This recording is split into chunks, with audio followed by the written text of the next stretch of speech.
Queremos saudar a todos com a paz do Senhor Jesus. Trazemos a saudação do nosso pastor, reverendo Cláudio Henrique, que está no gozo de férias merecidas, por isso não pode estar aqui nessa noite. E recebemos também com muita alegria aqueles que nos visitam, aqueles que nos seguem pela internet. Gente, Romanos capítulo 16, nós vamos do verso 3 até o verso 16.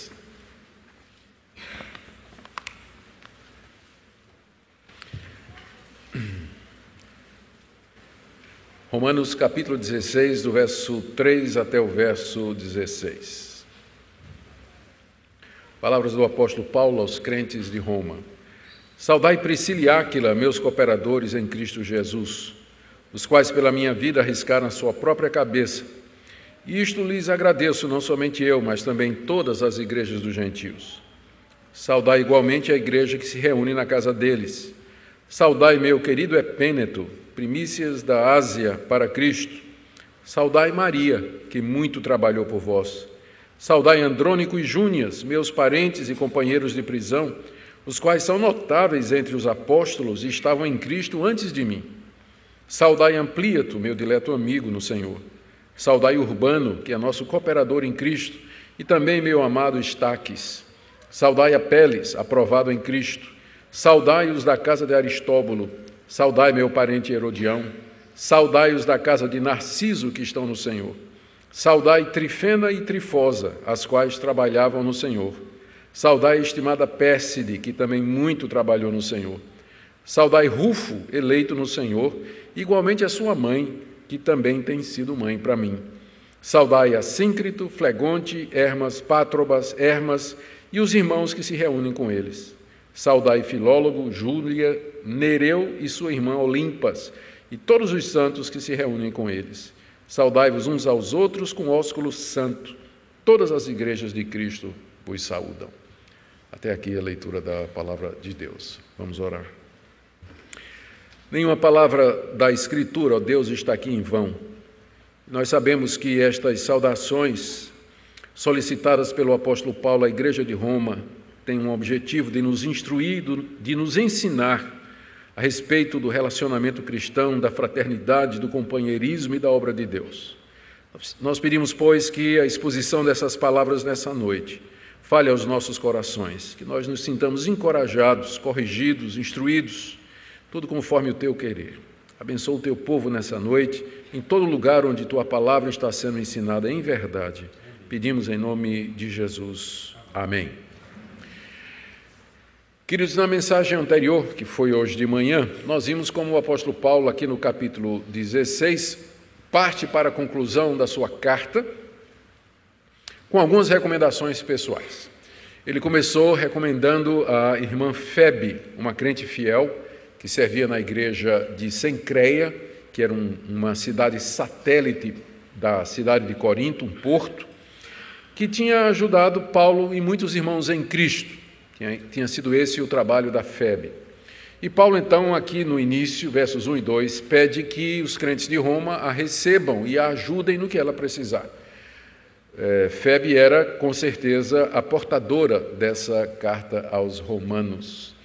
Nós vimos que ela era uma mulher notável, uma mulher de recursos, de influência, estava indo a Roma, talvez para tratar dos seus negócios, e Paulo aproveita e lhe entrega o manuscrito da carta que ele quer que vá para a igreja de Roma. E nós comentamos aqui como, durante alguns dias, Febe carregou debaixo do seu casaco o futuro da teologia cristã. Todo o tesouro que a carta aos romanos representa estava debaixo, ou naquele tempo não tinha bolsa de mulher, não é? Estava debaixo da túnica da Febe. Que privilégio para ela passar para a história como aquela que foi a portadora dessa carta. Depois de fazer isso, Paulo, do verso 3 ao 16, que é o texto que nós lemos aqui, pede que os crentes de Roma saúdem várias pessoas na igreja que eram conhecidas do apóstolo Paulo. E é isso que nós vamos ver nessa noite. Nós acreditamos que essa lista está aqui não somente para dar sugestões de nome para quem está procurando nome para o filho, como, por exemplo, Trifena, Trifosa, Assíncrito, Pátrobas, são nomes assim sugestivos, se você está procurando nome aí para o seu filho, tem aqui uma lista completa, não é? Mas não creio que esse capítulo 16 está na Bíblia somente para isso, mas ele nos traz algumas lições preciosas que nós vamos ver hoje à noite. Primeiro ponto aqui que eu queria destacar do texto para nós é que, apesar de nunca ter estado em Roma, o apóstolo Paulo conhecia muitas pessoas que eram parte da igreja que se reunia naquela cidade. Nós, inclusive, hoje de manhã mencionamos que causa estranheza exatamente esse aparente conflito. Paulo não era conhecido da igreja de Roma, isso é declarado por ele na própria carta. Inclusive, ele escreve a carta com esse propósito, de se tornar conhecido. Entretanto, no capítulo final, ele menciona pelo menos 27 pessoas por nome que eram conhecidos dele. E alguns até acham que esse capítulo 16, ele é um acréscimo que um escriba adicionou à carta original, pegando o final da carta aos Efésios. Nós já explicamos hoje de manhã como é que esse raciocínio funciona e nós mostramos de que não existe nenhuma evidência textual histórica de que a carta aos Romanos alguma vez tenha circulado sem o capítulo 16 ou que a carta aos Efésios tenha circulado com esse capítulo 16 no final. A explicação que nós damos para isso, para o conhecimento que Paulo tem de tanta gente naquela igreja que ele nunca tinha visitado, é que ele conheceu essas pessoas durante os seus quase 20 anos de ministério ao redor do mar Mediterrâneo, visitando todas as províncias da Ásia naquela região, conhecendo as cidades mais importantes, plantando igrejas, levando pessoas a Cristo Jesus, e Roma, sendo a capital do império, com certeza sempre atraía muita gente para lá. É como São Paulo. São Paulo atrai muita gente. A população de São Paulo é composta, na sua grande maioria, de pessoas que vêm de outras regiões do país. A Roma era São Paulo daquela época. Todo mundo ia para lá à procura de trabalho, resolver algum negócio, tratar das grandes questões relacionadas com sua vida. E então não é de estranhar que, mesmo não tendo estado em Roma, Paulo conhecia muita gente que morava lá, desse momento da sua vida como missionário ali na região do mar Mediterrâneo. Essas pessoas que Paulo cita aqui eram obreiros, alguns eram obreiros fiéis que haviam trabalhado com ele durante as suas viagens missionárias, outras eram parentes e ainda outras amigos, gente que era conhecida de Paulo e por quem ele tinha uma afeição especial, todas elas membros da igreja de Roma. Paulo deseja, então, ao citar essas pessoas pelo nome, ele quer que a igreja de Roma reconheça essas pessoas, receba essas pessoas e encoraje esses irmãos.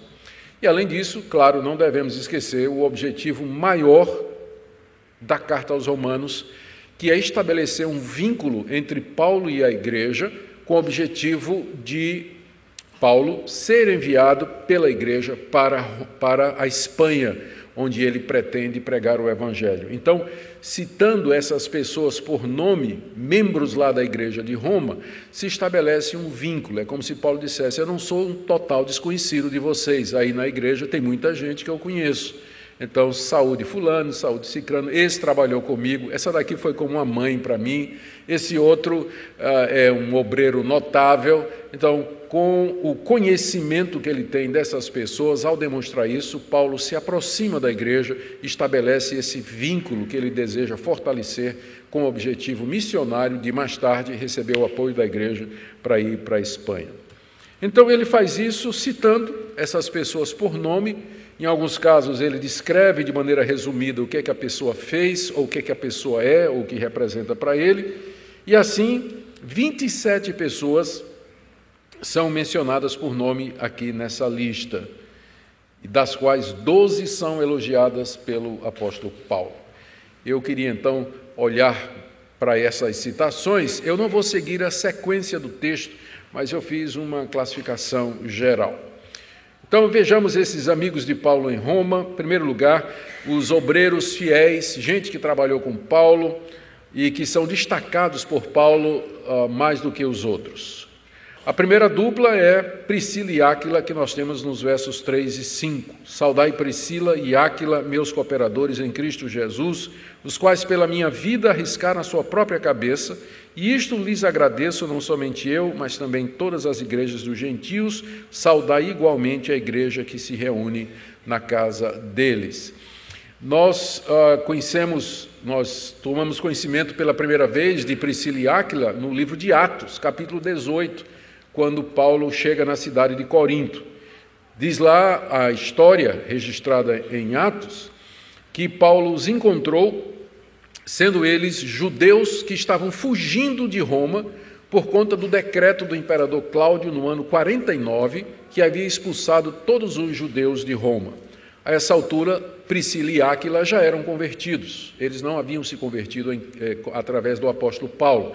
Provavelmente se converteram lá em Roma, à medida que o evangelho cresceu naquela cidade. Eles fugiram de Roma, foram até Corinto, eles eram fabricantes de tenda, e lá se encontraram com o apóstolo Paulo, que tinha a mesma profissão. E eles montaram uma sociedade, não é? Priscila, Áquila e Paulo associados, fazedores de tenda. Então, durante um tempo ali em Corinto, eles trabalharam juntos, fazendo tendas, Paulo inclusive, para o seu próprio sustento. Curioso que das 6 vezes em que o casal é mencionado na Bíblia, 4 vezes Priscila é mencionada primeiro, o que contraria as convenções da época. Ninguém sabe ao certo, porque Lucas, no livro de Atos, e Paulo, nas suas cartas, cita Priscila primeiro. Alguns acham que talvez pela forte personalidade da Priscila. Vocês conhecem aqueles casais, não é? Em que a gente não precisa olhar muito, nem ouvir muito, para saber quem é a personalidade dominante, não é? Então, alguns acham que Priscila era líder, ela era mais impulsiva, ela tinha mais iniciativa. Outros acham que talvez ela tenha se convertido primeiro e depois o marido Áquila se converteu. Ou então, Priscila era mais dedicada e comprometida. O fato é que ninguém sabe ao certo e permanece esse mistério, né? Porque é que, contrariando as convenções da época, Priscila é mencionada 4 vezes primeiro do que o marido, nas 6 vezes em que ambos são citados na Escritura. Paulo chama de cooperadores, meus cooperadores em Cristo, porque eles ajudaram Paulo na evangelização em Corinto. Quando Paulo sai de Corinto para Éfeso, eles vão com Paulo para ajudar Paulo no trabalho missionário, e mais adiante eles vão instruir o Apolo, que estava começando o seu ministério, a respeito da doutrina do Espírito Santo. Então, de fato, eles eram cooperadores em Cristo. Paulo diz aqui que, em certa ocasião, está no verso 4, eles arriscaram a própria cabeça pela vida de Paulo. Isso o livro de Atos não menciona. Nós não sabemos o que é que aconteceu. É possível que isso tenha acontecido em Éfeso, quando houve aquele tumulto que queriam matar o apóstolo Paulo. Não está registrado, mas quem sabe Áquila e Priscila fizeram alguma coisa, protegeram Paulo, arriscaram a vida para salvar a cabeça do apóstolo Paulo, o que demonstra o amor e o compromisso que eles tinham. Não é então sem razão que, ao recomendá-los à igreja de Roma, Paulo agradece a eles, final do verso 4, e ele diz também, não somente eu agradeço a eles, mas também todas as igrejas dos gentios. Isso porque, se eles não tivessem socorrido Paulo nesse momento crucial, Paulo teria morrido e as igrejas dos gentios teriam perdido o seu principal pregador. Paulo, então, em nome das igrejas, agradece a Priscila e Áquila e pede então que saúdem a igreja que se reúne na casa deles. Ou seja, a essa altura, quando Paulo escreve a carta, Priscila e Áquila já tinham voltado para Roma. O decreto do imperador Cláudio foi só durante um tempo. Lentamente os judeus voltaram lá para Roma, e nessa leva Priscila e Áquila voltaram também. E quando chegaram lá, eles não pararam, já abriram a sua casa para uma igreja que talvez eles mesmos iniciaram. Paulo então pede que a igreja de Roma reconheça esse casal querido, a quem ele agradece de coração. A segunda menção mais detalhada vai para Andrônico e Júnias, no verso 7. Saudai Andrônico e Júnias, meus parentes e companheiros de prisão, os quais são notáveis entre os apóstolos e estavam em Cristo antes de mim. Paulo diz aqui 4 coisas a respeito de Andrônico e Júnias. Primeiro, que eram parentes dele. Tem outro nessa lista que era parente de Paulo, que é Herodião, está no verso 11, saudai meu parente Herodião. Então, por incrível que pareça, não é? Paulo tinha família, tinha primo, tinha gente conhecida, tinha tio, tinha sobrinho. Lá no livro de Atos é mencionado o filho de uma irmã de Paulo. Quando Paulo estava na prisão, o menino foi dar informações a Paulo de que havia um complô para matá-lo. E ele então chama o menino e manda que ele leve um recado para o comandante da guarnição, que foi o que salvou a vida de Paulo. Então, Paulo tinha família, que nós não sabemos os detalhes, mas que ela existe, nós sabemos pela menção Andrônico e Júnias, a menção Herodião e a menção que nós temos lá no livro de Atos. Então, Paulo diz que eram seus parentes, em primeiro lugar. Segundo, que haviam se convertido antes de Paulo. Está aí no final do verso 7. Estavam em Cristo antes de mim. Haviam se convertido, provavelmente, em Jerusalém, antes da conversão do apóstolo Paulo. Paulo diz que chegaram a ser presos juntamente com ele numa determinada ocasião. Ele diz assim, são meus companheiros de prisão. Quando é que Andrônico e Júnias foram para a cadeia com Paulo, a gente não sabe. Paulo foi preso. Ele foi preso em Cesareia, ele foi preso em Filipos, ele foi preso quase em Éfeso, depois em Roma durante um tempo, mas essa carta é escrita antes disso. Então, há várias possibilidades de prisão mencionada aqui pelo apóstolo Paulo, em que Andrônico e Júnias participaram com ele. Provavelmente porque defenderam o apóstolo Paulo, ou juntamente com eles estavam ensinando o evangelho, mas naquela época havia essa possibilidade de prisão por conta da pregação do evangelho, e Paulo cita esse fato aqui. A quarta coisa que Paulo diz a respeito de Andrônico e Júnias tem gerado muita polêmica. Ele diz aqui que eles eram notáveis entre os apóstolos.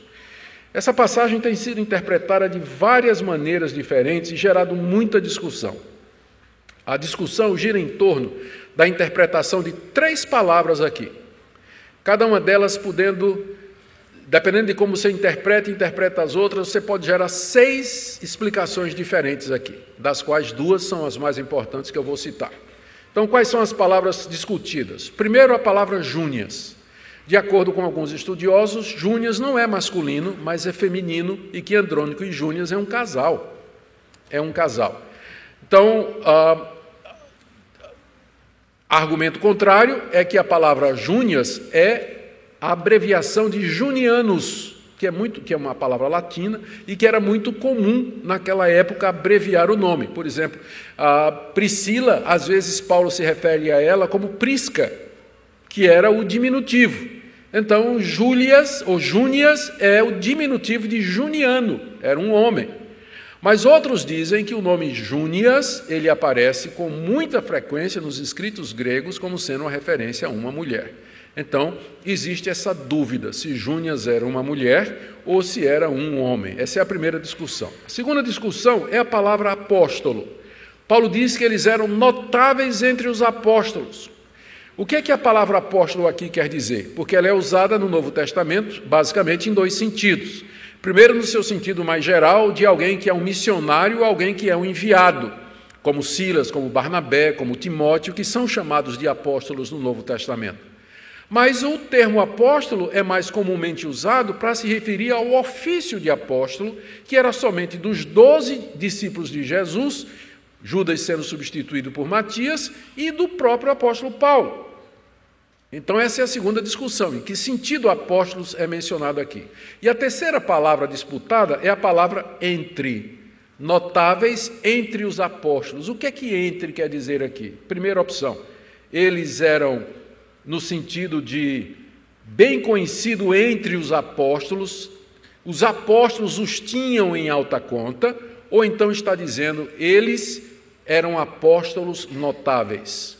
Tanto pode significar que os apóstolos os consideravam como pessoas notáveis, como também pode significar que eles eram apóstolos notáveis. Então, essa passagem, dependendo da interpretação dessas palavras, pode dar 6 explicações diferentes. Primeiro, Andrônico e Júnias eram um casal que eram obreiros e que eram tidos em alta conta pelos apóstolos. Segundo, Andrônico e Júnias eram um casal, eram obreiros e eram apóstolos. Terceira possibilidade, Andrônico e Júnias eram homens, eram obreiros, tidos em alta conta pelos apóstolos. Quarta possibilidade, Andrônico e Júnias eram homens, eram obreiros e também eram apóstolos. E tem mais uma ou outra combinação possível dessas explicações.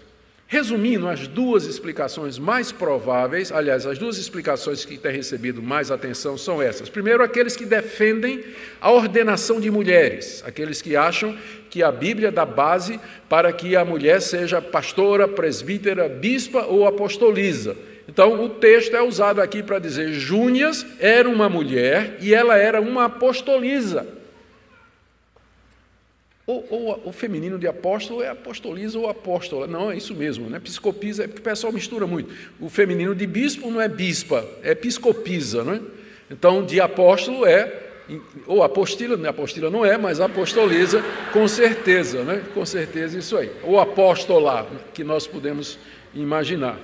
Então, essa é a primeira posição defendida por aqueles que são a favor da ordenação feminina. Júnias era uma mulher, existe evidência textual que prova isso, que o nome é feminino, e ela era uma apóstola, juntamente com o seu marido. Apóstolo aqui eles dizem no sentido de Pedro, Paulo, João, Tiago, aqueles 12 de Jesus e o próprio apóstolo Paulo depois. A segunda posição, que é a posição mais comum entre os cristãos reformados históricos, é que Júnias era um homem, é a abreviação de junianos, e que ele e Andrônico, eles eram obreiros e que eram tidos em alta conta pelos apóstolos, que é uma interpretação perfeitamente possível, gramaticalmente correta e encaixa no contexto, particularmente diante do fato de que não há, no Novo Testamento, evidência clara de que as mulheres exerciam na igreja uma posição de autoridade e de comando. Então, são estes dois, Andrônico e Júnias, que Paulo recomenda e enfatiza o trabalho que eles tinham feito, ou o valor que eles tinham e o que eles representavam para Paulo, e Paulo pede que a igreja de Roma saúde aqueles irmãos. Quando ele escreve essa carta, Andrônico e Júnias estavam servindo lá na igreja de Roma. Além desses obreiros que Paulo cita com mais detalhes, há diversos outros nomes aqui na lista de amigos e conhecidos.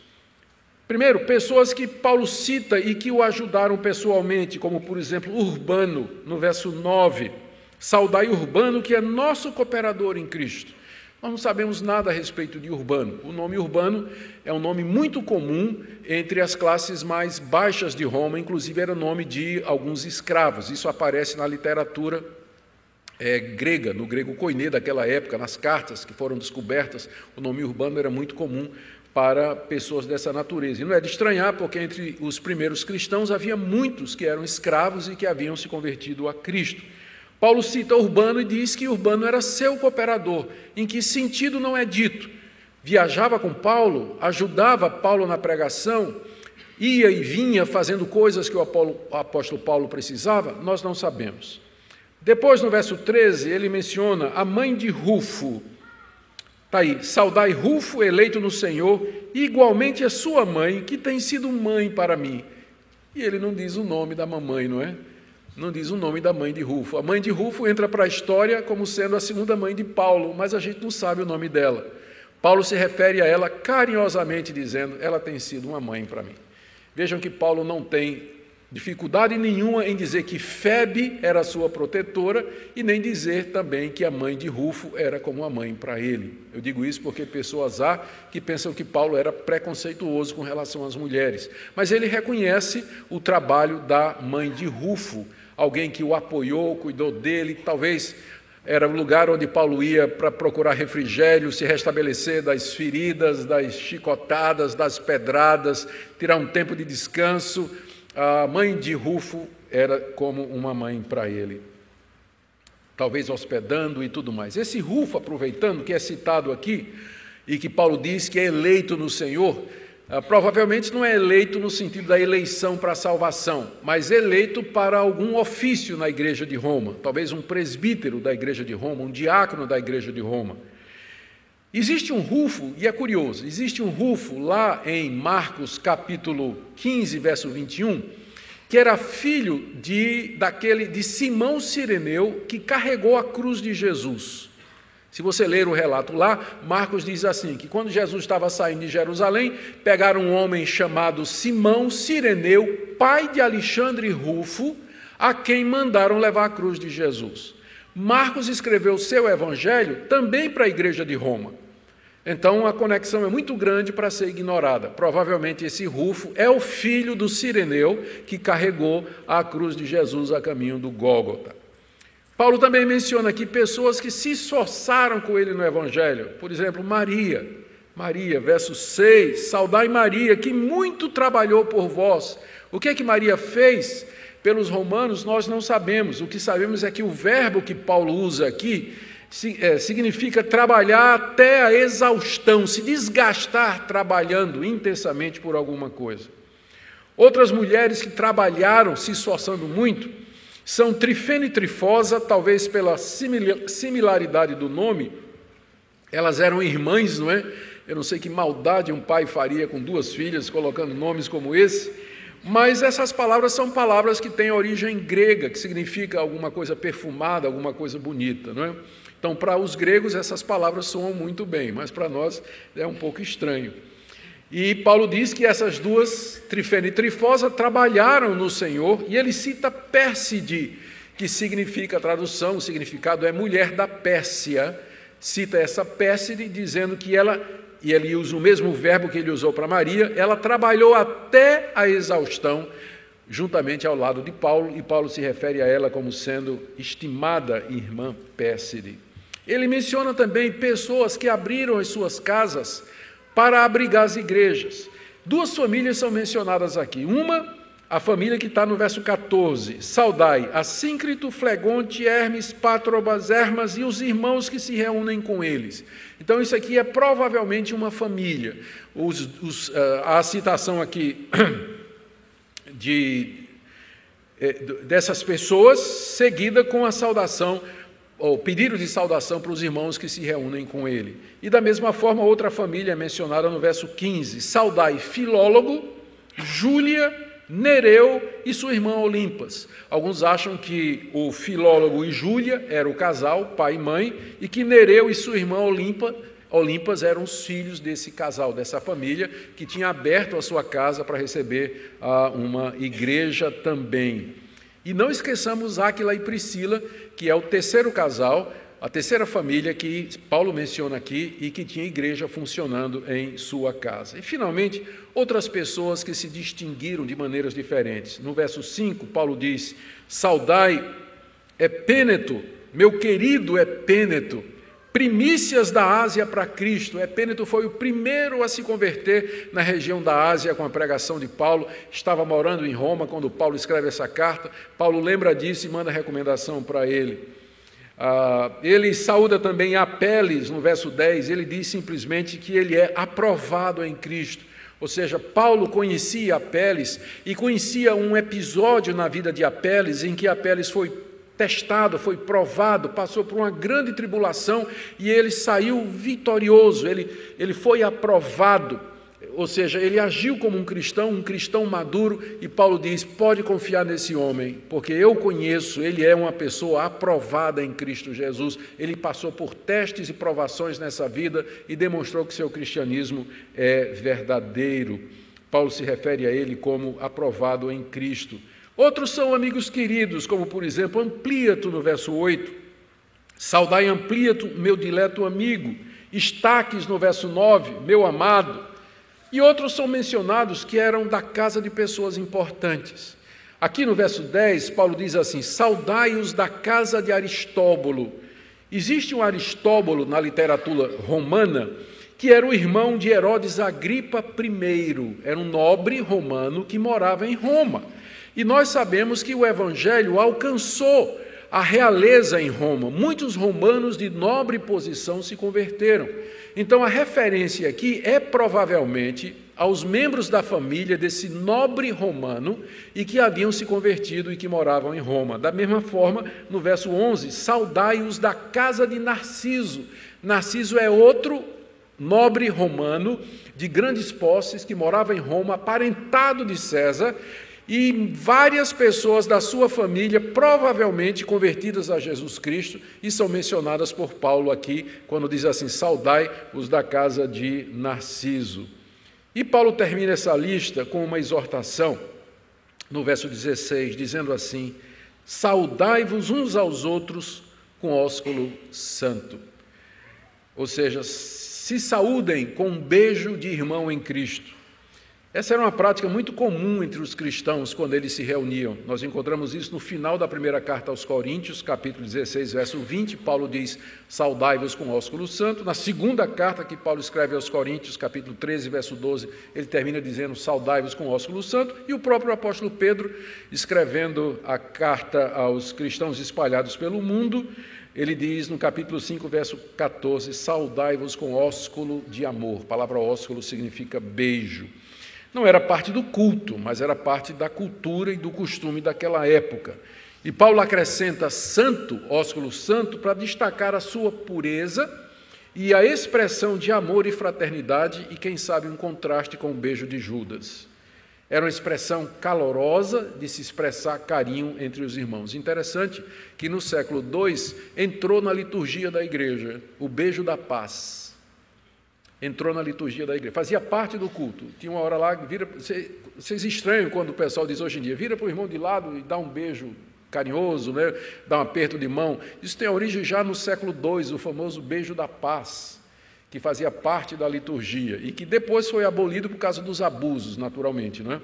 O pior dessa prática, mais estranha que eu já vi, foi quando eu fui pregar numa certa igreja, não era presbiteriana, e a líder, ou a pessoa que estava liderando o culto, quando terminou o culto, ela virou para os irmãos e disse assim: vire para o irmão do lado e diga assim: você é lindo.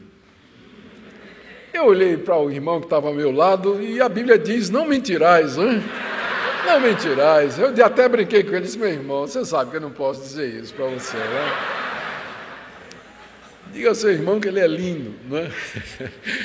Então, as igrejas introduzem, às vezes, na sua liturgia, práticas que não têm fundamento bíblico. O ósculo santo que Paulo recomenda era uma maneira de saudação com a qual os cristãos se identificavam e que era comum na cultura do Oriente. E nós temos isso também no Brasil, não é comum no Brasil, mas se você for para os Estados Unidos, Canadá ou na Europa, né, você vai ver que o pessoal lá é mais restritivo com relação a isso, né? Um aperto de mão assim já está muito bom para eles. O brasileiro é que gosta de fazer isso. Mas tem que lembrar que é um beijo santo, viu, irmãos? Como está escrito aqui, o ósculo santo. Ele diz também no final do verso 16 que todas as igrejas de Cristo mandam saudações para a igreja de Roma.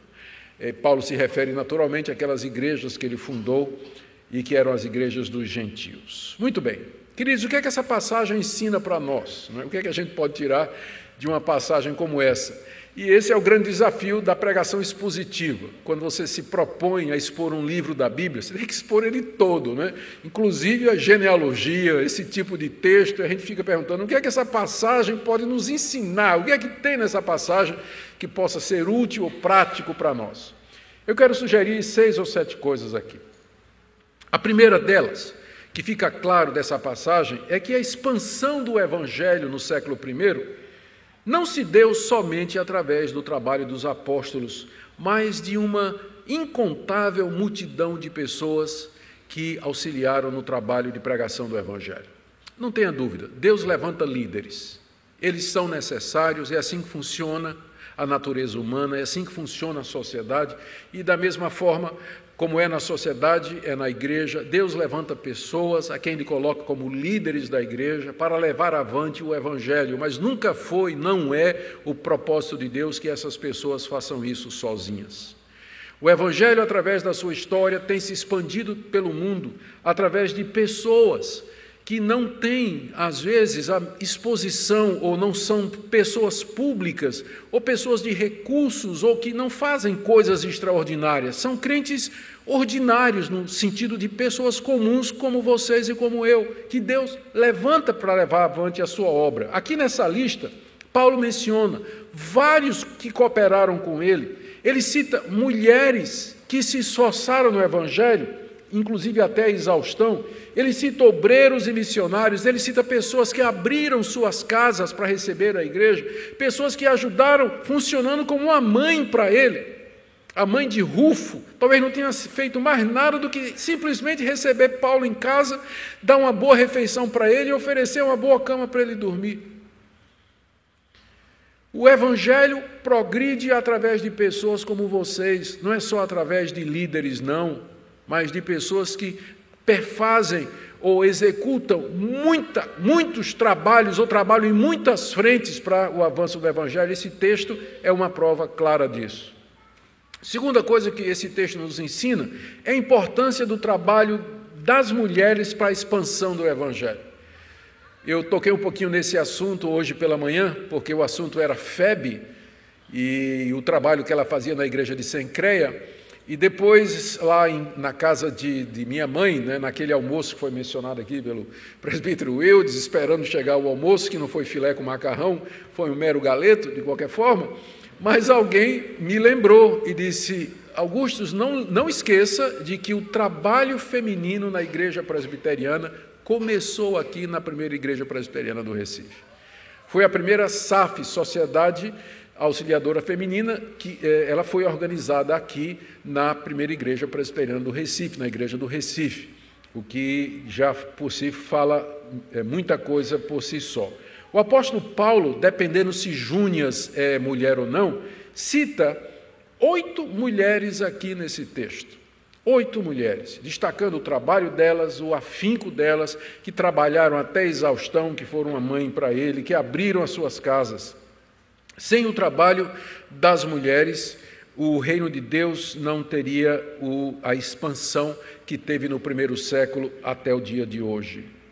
Terceira coisa que nós aprendemos aqui é que a igreja cristã apostólica, ela cresceu se reunindo em casas, para oração, instrução, partir do pão, celebrar a ceia do Senhor, o exercício dos dons espirituais, o que mostra 2 coisas. Primeiro, a necessidade da hospitalidade e de nós nos comprometermos integralmente, não só participando de alguma coisa, mas abrindo o nosso lar, abrindo a nossa casa, abrindo o nosso bolso para o reino de Deus. Segunda coisa, que os templos, eles vêm um pouco tarde na história da igreja cristã. Os primeiros templos cristãos, eles são do século IV, depois que Constantino declarou que o cristianismo era a religião oficial do Império Romano. Até lá, os cristãos se reuniam em casas. Isso é importante para nós, para que nós não pensemos que a obra do reino de Deus só é feita aqui, nesse local belíssimo e muito bem preparado. A obra do reino de Deus pode ser feita na sua casa, pode ser feita em outros locais, pode ser feito no seu trabalho, para que nós não centralizemos o Evangelho em torno dessa construção, mas que nós vejamos que o cristianismo, de fato, ele cresceu e se expandiu na casa dos crentes, que abriram a porta do seu lar para receberem a comunhão dos santos. Quarta lição que nós tiramos desse texto aqui é que Paulo, apesar de ser o homem que era, ter a proeminência que teve, o destaque que ele tinha, ele era o pai espiritual de pessoas de todo tipo de classe social daquela época. É impressionante essa lista de pessoas aqui. Aqui aparece nome de gente escravo, como, por exemplo, Hermas, era um nome de escravo, Urbano, que era um nome de escravo também, mas aparece Febe, que era uma patrona, uma mulher de recursos, de posses, uma mulher influente, que era protetora de muitos. Aparece gente que era da casa de nobres romanos, aparece gente com nome judeu, com nome romano e com nome grego. Ou seja, Paulo tinha uma variedade enorme de pessoas ao seu redor, de todas as classes sociais, de raças diferentes e de chamados diferentes na vida. Então, Paulo estava longe de ser seletivo, estava longe de ser racista, estava longe de ser alguém que odiava mulheres. Ao contrário, o coração de Paulo era um coração cosmopolita, era um coração aberto, era um coração universal. E ele praticava de fato aquilo que o Evangelho ensina, que em Cristo Jesus não há diferença entre rico, pobre, entre gente de uma raça, de outra, entre sábio e ignorante, homem ou mulher, mas em Cristo nós somos um no Senhor. E Paulo pratica isso ao escrever, ao recomendar essa variedade de pessoas aqui. Quinta lição que eu tiro daqui é que esse texto nos ensina que as igrejas deveriam reconhecer, apoiar e encorajar todos aqueles que se afadigam na obra de Deus. É isso que Paulo está pedindo para a igreja de Roma. Saúda fulano porque trabalhou comigo. Saúda fulano porque deu a vida por mim. Saúda fulano porque se exauriu trabalhando para vocês. A igreja deveria reconhecer isso. E eu sei que às vezes é difícil, né? A gente vai elogiar alguém e dá para trás, como a história daquela igreja que resolveu dar uma medalha de humildade ao seu pastor. O pastor era tão humilde que a igreja fez uma assembleia e compraram uma medalha de ouro desse tamanho, né? Honra ao mérito pela humildade. E deram ao pastor. E no domingo seguinte tiveram que tomar, porque ele usou. Não é? Então fica difícil. Fica difícil, às vezes, você elogiar uma pessoa, reconhecer uma pessoa, porque o nosso coração tende a se exaltar, tende a se comparar e achar que a gente é alguma coisa. Mas existe o reconhecimento bíblico, existe o encorajamento bíblico. Você chegar para o irmão que está fazendo um bom trabalho e elogiar aquele trabalho, reconhecer aquele trabalho. É tão boa uma palavra como essa. Há tanta gente que serve a Deus fazendo trabalhos que não se destacam, que não são públicos, que não aparecem, e que anos a fio não recebe uma palavra de encorajamento, uma palavra de apoio, de nada, de reconhecimento. E como isso faz bem para a alma? Como isso faz bem para a alma? Veja como Paulo faz aqui. Ele reconhece essas pessoas. Ele pede que a igreja saúde essas pessoas, que receba, dê um destaque especial a essas pessoas, algumas das quais, se Paulo não tivesse citado, nunca entrariam na história da igreja. E a última coisa que eu queria fazer era uma aplicação prática para nós aqui. Porque estas são lições que o texto nos dá, mas em termos práticos, o que é que esse texto pode nos ensinar? Primeiro, eu queria trazer uma palavra aqui para você que se acha pequeno, se acha inútil, desnecessário no reino de Deus. Você olha ao seu redor e você vê pregadores, você vê gente talentosa, capaz de tocar músicas belíssimas, inspirar o nosso coração, gente com habilidades que tornam essas pessoas públicas, e você olha para você e diz: Deus, quem sou eu? Eu sou uma formiguinha, não faço nada, eu não sei fazer nada, não tenho feito nada, de que maneira eu posso contribuir? Eu espero que a leitura dessa lista aqui, do que essas pessoas são para o apóstolo Paulo, ajude você a tirar esse pensamento da cabeça. O reino de Deus carece de todos nós. Há muita coisa a ser feita pelo Evangelho e nenhum de nós é desimportante ou insignificante para a obra de Deus. Às vezes as pessoas se escondem atrás desse pensamento: eu sou pequenininho, não sei fazer nada, não tenho destaque, e aí ela se encolhe, se retrai, e quando poderia, de alguma forma, estar contribuindo, mesmo com coisas pequenas, para o reino de Deus. Isso me lembra a história daquele menino que disse para a mamãe, feliz da vida, e disse: mamãe, hoje na escola vai ter, eles vão escolher os que vão cantar, né? Vai ter um coral da escola e eles estão fazendo teste lá e eu estou doido para cantar, para descobrir o meu dom. Aí foi, quando voltou, o menino era muito desafinado, completamente desafinado, mas aí a mãe perguntou: e aí, filho, qual é o seu dom? Você vai cantar? Qual vai ser o tom? Eu disse: não, mãe, a professora chegou para mim e disse que o meu dom era sentar e aplaudir. Às vezes isso é um dom mesmo, um encorajador, né? Você talvez não saiba ser desafinado, não saiba falar em público, não saiba se expressar, mas você pode chegar para alguém, bater no ombro, o seu encorajador, e dizer: olha, que coisa boa você disse, que coisa boa você falou, a sua música foi uma bênção para mim. De repente, a gente pode servir dessa maneira também. Então, não se ache inútil, não pense que você não pode servir a Deus de alguma forma. Segunda palavra minha é para aqueles que pensam aqui, e essa é uma coisa que está muito enraizada na mentalidade evangélica, de que é responsabilidade unicamente do pastor fazer a igreja crescer, fazer a igreja aumentar o número de membros, treinar e discipular novos convertidos e manter os jovens entretidos na igreja. Para muita gente isso é função do pastor, pagamos o pastor para isso, é isso que o pastor tem que fazer. Eu espero que esse texto cure você disso aqui. Você veja como Não tem ninguém aqui que, a não ser Rufo, talvez, eleito no Senhor, uma indicação talvez de que ele tinha sido escolhido para ser algum presbítero, alguma coisa, a exceção talvez de Rufo e de Andrônico e Júnias, considerando a palavra apóstolo, mas ninguém aqui que exercia algum tipo de ofício ou função na igreja, como nós conhecemos, pastor, presbítero e diácono, alguma coisa. Mas eram pessoas do dia a dia, eram crentes comuns, que fizeram a obra de Deus e que auxiliaram o apóstolo Paulo a levar a obra adiante. O que é que acontece quando a gente pensa que o pastor, então, é o responsável por fazer a obra de Deus sozinho? Eu estava esse fim de semana, aliás, eu estava essa semana que passou em Caldas Novas, num encontro do Palavra da Vida, eu vou anualmente lá, e teve um momento lá de perguntas e respostas, e a pergunta foi sobre suicídio de pastores, que é uma coisa que vem acontecendo muito. E então a pergunta é, o que é que a igreja pode fazer para diminuir o número de pastores que se suicidam? E uma das respostas que eu dei foi, não fazer cobranças indevidas, não ter expectativas irreais a respeito do seu pastor, não transferir para ele a sua responsabilidade. Meu filho não está na igreja, de quem é a culpa? Do pastor. A minha filha está namorando um descrente, de quem é a culpa? É do pastor. O meu marido me largou, de quem é a culpa? É do pastor. Então, não tenha expectativas erradas sobre o seu pastor e muito menos não faça cobranças que são injustas.